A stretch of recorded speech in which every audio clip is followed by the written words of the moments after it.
बिस्मिल्लाहिर्रहमानिर्रहीम।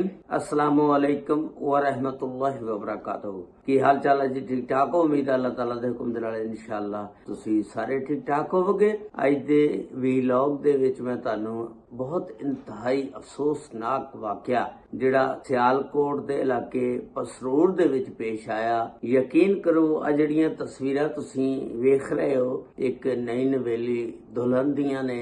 आ वेख लो पहलियां तस्वीरां जिहड़ियां ओ मेहंदी दियां ने ते दूसरियां तस्वीरां जिहड़ियां ओदियां शादी दियां ने। इहदा मतलब तस्वीरां तो अंदाजा लाया जा सकदा कि इह शादी जिहड़ी सी बड़ी खुशियां और चावां दे नाल कीती गई सी और इस शादी दे विच लड़की दी खुशी दी इंतहा नहीं सी। देखो तुसी तस्वीरां तो अंदाजा लाओ ते ये लड़की जिहड़ी आ ईद वाले दिन ईद मिलन अपने वालदैन नूं आंदी आ ते पिछों ससुराल वाले जिहड़े ने ओ कड़ी कड़ी फोन करी जांदे ने ते ये जिस वेले वापस जांदी आ ते उन्हें गोलियां मार दित्तियां जांदियां। उदी वजह की बनी उदी मुकम्मल तफसीलात अज दी इस वीडियो दे विच मैं तुहानू दसांगा।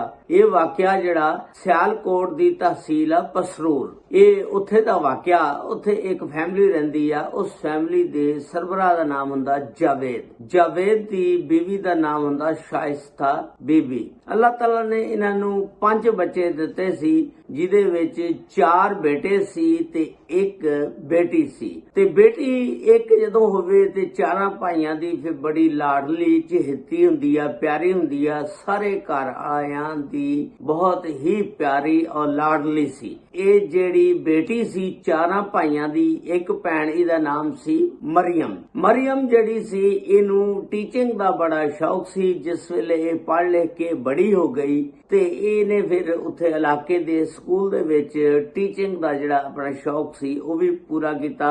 उत्थे बतौर टीचर पढ़ांदी रही। जिस वेले जवान हो गई, साहब जिहड़े वालिद ने ओदा एक दोस्त सी, उन्हां दी फैमिली दे विच रिश्तेदारां दे विच उन्हें अपनी बेटी मरियम दी मंगनी करती।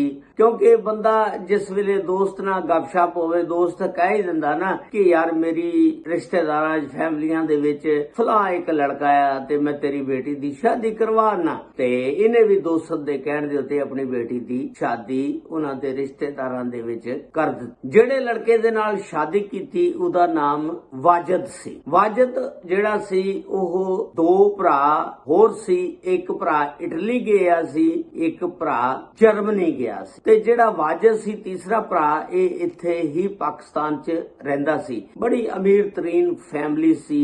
हर किस्म दी महंगी तो महंगी गड्डी, लग्जरी गड्डियां, फार्चूनर वगैरह जो भी कह लो, वीगो डाले, यानी चंगी अच्छी फैमिली सी। जेड़े घर दे विचों एक बंदा जर्मनी गया होवे, एक बंदा इटली गया होवे, फिर कमाई तां अन्नी हुंदी है ना। जिस वेले मरियम दी शादी हो जांदी है, मरियम शादी करवा के उस तो बाद अपने ससुराल आ जांदी आ। 1 साल ये सिलसिला चलदा कि उहदे ससुराल वाले सस ते सौहरा बहुत उन्हों नोक झोंक करदे ने, टोकदे ने। तू पानी वाली टूटी बहुत ज्यादा पानी जाया करदियां, खुली रखदियां, बिल ज्यादा आंदा बिजली दा। तू कपड़े बहुत बदलदियां, कपड़े इस्त्री करदियां ते झाड़ू जे मारदियां तू झाड़ू तोड़ दिंदियां ते इस तरह यानी छोटी छोटी गल ते यानी जे तू चलदियां तेरे चलन दी खड़ाक आंदी आ, तू फोन अपने वालदैन नूं करदियां, बहुत ज्यादा तू फोन नहीं करना। जिवें सहुरियां दे विच हुंदी गल तुहानूं पता बहुआं दे नाल जिवें गुजरदी आ। जदों शादी तुसीं किसे रिश्तेदारां तो बाहर अनोबड़ा दे विच गैरां दे विच करो ते फिर उन्हां दा नहीं पता चलदा कि वो किस तरह दे बंदे ने। देखो जिहड़े बंदियां नूं इन्नी कमाई आंदी आ जर्मनी दी, इटली दी, ते इहो जिहियां गल्लां वो करन के बिल ज्यादा आंदा, पानी ना डोल, कपड़े ने इस्त्री कर, कपड़े ना बदल, ते फिर ਇਹਦਾ मतलब फिर दिमाग दी खराबी है ना। क्योंकि ये तो गरीब वास्ते हुंदा कि हाय फटाफट दौड़ के मोटर बंद करो जी, बिजली दा बिल आ जाएगा, पानी ना ज्यादा जाया करो ते पखा बंद कर दिओ, पखा ना चलाओ। ते जिहड़े तगड़े घर हों वो इहो जिहियां गल्लां नहीं सोचदे, लेकिन बस वो एक दिमाग दी खराबी तुसी कह सकदे हो। बस फिर वो ना अपनी मां नूं कदी दस दिंदी सी, कदी नहीं सी दसदी ਸੀ। ਉਹਦਾ ਜਿਹੜਾ ਖਾਮਦ ਸੀ ਸ਼ੌਹਰ ਵਾਜਦ, ਉਹ ਵੀ ਕਦੀ ਉਹਦੀ ਸਾਈਡ ਲੈ ਲੈਂਦਾ ਸੀ, ਕਦੀ ਨਹੀਂ ਸੀ ਲੈਂਦਾ, ਤੇ ਇਹ ਸਿਲਸਿਲਾ 1 ਸਾਲ ਤੱਕ ਚੱਲਦਾ। ਹੁਣ ਈਦ ਜਿਸ ਵੇਲੇ ਆਉਂਦੀ ਆ, ਈਦ ਵਾਲੇ ਦਿਨ ਇਹ ਮਰੀਮ ਜਿਹੜੀ ਆ ਆਪਣੇ ਪੇਕਿਆਂ ਦੇ ਜਾਂਦੀ ਆ, ਉਹਨਾਂ ਨੂੰ ਮਿਲਣੇ ਵਾਸਤੇ ਮਾਂ ਪਿਓ ਨੂੰ ਉੱਥੇ ਜਾਂਦੀ ਆ, ਉਹਨਾਂ ਨੂੰ ਈਦ ਮਿਲਦੀ ਆ, ਸਾਰਿਆਂ ਨੂੰ, ਭਾਬੀਆਂ ਨੂੰ, ਮਾਂ ਨੂੰ, ਪਿਓ ਨੂੰ ਸੇਵੀਆਂ ਵਗੈਰਾ ਖਾਂਦੀ ਆ। ਪਿੱਛੋਂ ਵਾਜਦ ਦਾ ਫੋਨ ਆ ਜਾਂਦਾ ਕਿ ਤੂੰ ਕਿੱਥੇ ਚਲੇ ਗਈਆਂ, ਤੇ ਉਹਨੇ ਕਿਹਾ ਮੈਂ ਈਦ ਮਿਲਣ ਆਈ ਆ ਆਪਣੇ ਮਾਂ ਪਿਓ ਨੂੰ, ਤੇ ਮੈਂ ਆ ਜਾਂਦੀ ਆ। ਤੇ ਵਾਜਦ ਜਿਹੜਾ ਉਥੋਂ ਕਾਫੀ ਗਰਮ ਸਰਦ ਹੋਇਆ, ਉਹਨੇ ਕਿਹਾ ਕਿਹਨੂੰ ਪੁੱਛ ਕੇ ਗਈਆਂ, ਕਿਹਦੀ ਇਜਾਜ਼ਤ ਦੇ ਨਾਲ ਤੂੰ ਆਪਣੇ ਪੇਕਿਆਂ ਨੂੰ ਈਦ ਮਿਲਣ ਗਈਆਂ। ਜਿਸ ਵੇਲੇ ਜਾਵੇਦ ਤੇ ਉਹਦੀ ਅੰਮੀ ਸ਼ਾਇਸਤਾ ਨੂੰ ਪਤਾ ਲੱਗਦਾ, ਤੇ ਉਹ ਕਹਿੰਦੇ ਨੇ ਬੇਟਾ ਤੂੰ ਚਲੀ ਜਾ ਤੇ ਜਾ ਕੇ ਨਾ ਆਪਣੇ ਸਸੁਰਾਲ ਦੇ ਰਹਿ, ਕਿਉਂਕਿ ਉਹੀ ਘਰ-ਬਾਰ ਹੁੰਦਾ। ਠੀਕ ਆ ਤੂੰ ਈਦ ਮਿਲ ਲਈ, ਅਗਰ ਤੇਰੇ ਘਰ ਦੇ ਨਾਰਾਜ਼ ਹੁੰਦੇ ਨੇ ਸਸੁਰਾਲ ਵਾਲੇ ਤੇ ਤੂੰ ਵਾਪਸ ਚਲੀ ਜਾ।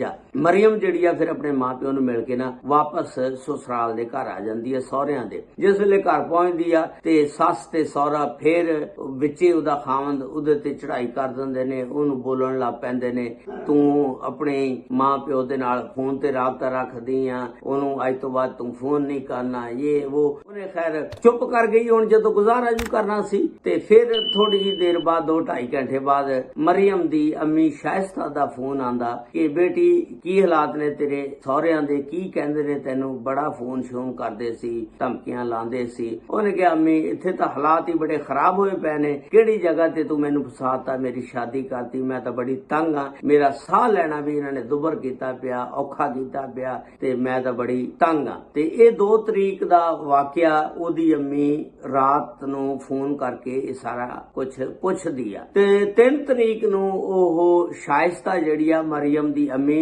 ਆਪਣੇ ਸ਼ੌਹਰ ਨੂੰ ਜਾਵੇਦ ਨੂੰ ਕਹਿੰਦੀ ਆ ਕਿ ਤੂੰ ਜਾ ਬੇਟੀ ਨੂੰ ਲੈ ਆ, ਉਹਦੇ ਸਹੁਰੇ ਜਿਹੜੇ ਨੇ ਬਹੁਤ ਤੰਗ ਕਰਦੇ ਨੇ।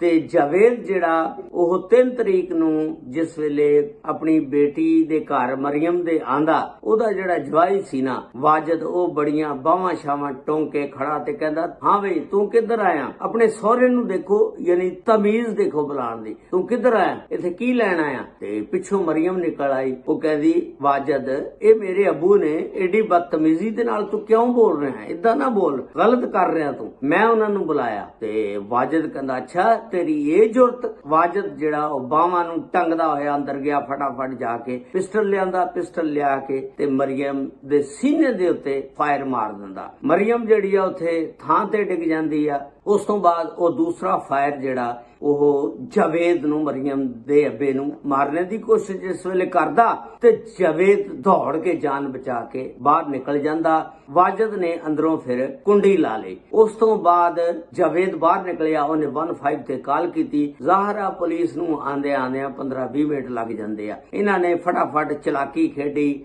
ਅੰਦਰ ਜਾ ਕੇ ਤੇ ਕੁੰਡੀ ਲਾ ਕੇ ਉਹਦੇ ਫਟਾਫਟ ਮਰੀਮ ਦੇ ਜਿਹੜੇ ਕੱਪੜੇ ਖੂਨ ਨਾਲ ਲਿਬੜੇ ਹੋਏ ਸੀ ਔਰ ਗੋਲੀ ਨਾ ਸੁਰਾਖ ਹੋਇਆ ਸੀ, ਉਹ ਕੱਪੜੇ ਛੁਪਾਤੇ, ਦੂਸਰੇ ਕੱਪੜੇ ਪਾਤੇ। ਜਿਸ ਵੇਲੇ ਪੁਲਿਸ ਆਈ, ਪੁਲਿਸ ਨੇ ਉਹਦੀ ਲਾਸ਼ ਨੂੰ ਕਬਜ਼ੇ 'ਚ ਲਿਆ, ਪੋਸਟਮਾਰਟਮ ਵਾਸਤੇ ਭੇਜ ਦਿੱਤੀ ਹਸਪਤਾਲ। ਜਿਸ ਵੇਲੇ ਹਸਪਤਾਲ ਗਏ ਤੇ ਉਹਨਾਂ ਨੇ ਵਾਜਦ ਨੂੰ ਗ੍ਰਿਫਤਾਰ ਕਰ ਲਿਆ। ਉਸ ਤੋਂ ਬਾਅਦ ਫਿਰ ਜਰਮਨੀ ਦੇ ਵਿੱਚੋਂ ਉਹਦੇ ਭਰਾ ਦਾ ਫੋਨ ਆਂਦਾ ਜਾਵੇਦ ਨੂੰ ਕਿ ਤੁਸੀਂ ਮੇਰੇ ਭਰਾ ਨੂੰ ਸਜ਼ਾ ਨਹੀਂ ਦਿਲਵਾ ਸਕਦੇ, ਤੁਸੀਂ ਕੀ ਕਰ ਰਹੇ ਹੋ, ਮੇਰੇ ਭਰਾ ਨੂੰ ਫੜਾ ਲਿਆ ਤੇ ਮੈਂ ਉਹਨੂੰ ਛਡਵਾ ਵੀ ਲਿਆ, ਜਾਓ ਜਾ ਕੇ ਦੇਖੋ ਉਹ ਡੇਰੇ ਤੇ ਬੈਠਾ। ਜਿਸ ਵੇਲੇ ਜਾਵੇਦ ਦੀ ਫੈਮਿਲੀ ਨੇ ਉਹਨਾਂ ਨੂੰ ਚੈੱਕ ਕਰਵਾਇਆ ਕਿ ਵਾਜਦ ਵਾਕਈ ਡੇਰੇ ਤੇ ਆ, ਜੋ ਚੈੱਕ ਕਰਵਾਇਆ ਵਾਕਈ ਪੁਲਿਸ ਨੇ ਉਹਨੂੰ ਛੱਡ ਦਿੱਤਾ, ਕਿਉਂਕਿ ਇਹ ਨਾਮਜ਼ਦ ਪਰਚਾ ਸੀ, ਉਹਦੇ ਉੱਤੇ ਪੁਲਿਸ ਨੇ ਉਹਨੂੰ ਛੱਡ ਦਿੱਤਾ ਵਾਜਦ ਨੂੰ। ਤੁਹਾਨੂੰ ਪਤਾ ਇਹ ਪਾਕਿਸਤਾਨ ਆ ਤੇ ਉਹ ਪੈਸੇ ਵਾਲੇ ਹੋਏ,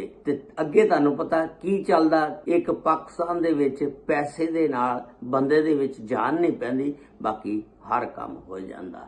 ਇਹ ਪਾਕਿਸਤਾਨ ਹੈ, ਯੂਰਪ ਕੰਟਰੀ ਨਹੀਂ ਹੈਗਾ ਜਿੱਥੇ ਕਾਨੂੰਨ ਅਸੂਲ ਚੱਲੇ। ਤੇ ਇਸ ਤਰ੍ਹਾਂ ਉਹ ਵਾਜਦ ਜਿਸ ਵੇਲੇ ਦੇਖਿਆ ਡੇਰੇ ਤੇ ਬੈਠਾ ਤੇ ਬੜੇ ਇਹ ਫਿਰ ਪਰੇਸ਼ਾਨ ਹੋ ਗਏ। ਇਹਨਾਂ ਨੇ ਫਿਰ ਨਾ 200-250 ਬੰਦਾ ਪਿੰਡ ਦਾ ਇਕੱਠਾ ਕੀਤਾ, एहतजाज ਕੀਤਾ। ਫਿਰ ਇਹ ਡੀਪੀਓ ਆਫਿਸ ਦੇ ਅੱਗੇ ਚਲ ਗਏ एहतजाज करने ਵਾਸਤੇ। ਫਿਰ ਡੀਪੀਓ ਸਾਹਿਬ ਨੇ ਵਾਅਦਾ ਕੀਤਾ, ਫਿਰ ਪੁਲਿਸ ਨੇ ਵਾਜਦ ਨੂੰ ਦੁਬਾਰਾ ਗ੍ਰਿਫਤਾਰ ਕਰ ਲਿਆ। ਫਿਰ ਉਹ ਜਰਮਨੀ ਵਾਲਾ ਬੰਦਾ ਜਿਹੜਾ ਉਹ ਮਰੀਮ ਦੇ ਭਰਾ ਨੂੰ ਫੋਨ ਕਰਕੇ ਕਹਿੰਦਾ ਕਿ ਤੁਸੀਂ ਇਹ ਕੇਸ ਨੂੰ ਖਤਮ ਕਰ ਦਿਓ। ਤੁਸੀਂ ਅਗਰ ਇਹ ਕੇਸ ਲੜਨਾ ਤੇ ਫਿਰ ਤੁਸੀਂ ਮੇਰੇ ਮੁਕਾਬਲੇ 'ਚ ਕੇਸ ਨਹੀਂ ਲੜ ਸਕਦੇ। ਮੇਰੇ ਕੋਲ ਬੜਾ ਪੈਸਾ ਤੇ ਇਹ ਮੈਂ ਪੈਸਾ ਵਾਹੀ ਜਾਵਾਂਗਾ ਤੇ ਕੇਸ ਚੱਲਦਾ ਰਹੇਗਾ, ਤੁਹਾਡਾ ਕੁਝ ਵੀ ਨਹੀਂ ਬਣਨਾ। ਤੇ ਇਸ ਤਰ੍ਹਾਂ ਇਸ ਕੇਸ ਦਾ ਜਿਹੜਾ ਕੋਈ ਫੈਸਲਾ ਨਹੀਂ ਹੋ ਰਿਹਾ ਅਜੇ ਤੱਕ। ਉਹਦੀ ਮਾਂ ਜਿਹੜੀ ਆ ਰੋਂਦੀ ਕੁਰਲਾਉਂਦੀ ਆ, ਪਿੱਟਦੀ ਆ ਕਿ ਮੈਨੂੰ ਇਨਸਾਫ ਦਿੱਤਾ ਜਾਵੇ। ਅੱਲਾਹ ਤਾਲਾ ਸਭ ਤੇ ਰਹਿਮਤਾਂ ਫਰਮਾਏ। ਅੱਲਾਹ ਤਾਲਾ ਸਭ ਨੂੰ ਆਪਣੇ ਹਿਫਜ਼ੋ ਈਮਾਨ 'ਚ ਰੱਖੇ। अस्सलामु अलैकुम